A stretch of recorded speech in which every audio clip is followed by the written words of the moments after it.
नमस्कार दोस्तों, हमारे इस वीडियो में आपका स्वागत है। एक भाई का कमेंट आया था कि मेरे नेम का वॉइस टैग बना दो, तो उन्हीं का वीडियो वॉइस टैग लेकर वीडियो बनाया हूँ।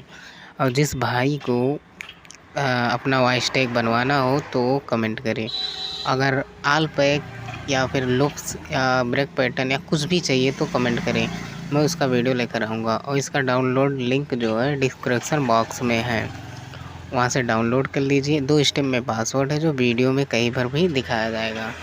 इसकी मास्टरिंग जान लेते हैं। कुछ भाई लोग नेम तो लगा लेते हैं लेकिन मास्टरिंग नहीं जानते, तो उसका मास्टरिंग आप देख सकते हो। पहले तुमने जो है मल्टीफैक्स लिया है, रिवर्ब कर लिया है, और उसके बाद फैक्स लेवल ले लिया है, इसको फुल कर दिया यानी आवाज़ फुल निकले।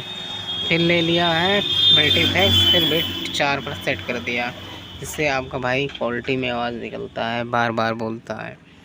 और हमारे चैनल पर पहली बार विजिट किया हूँ वो हमारे चैनल को सब्सक्राइब कर लें। चलिए हम आपको सुनाते हैं कि वॉइस टैग कैसा है।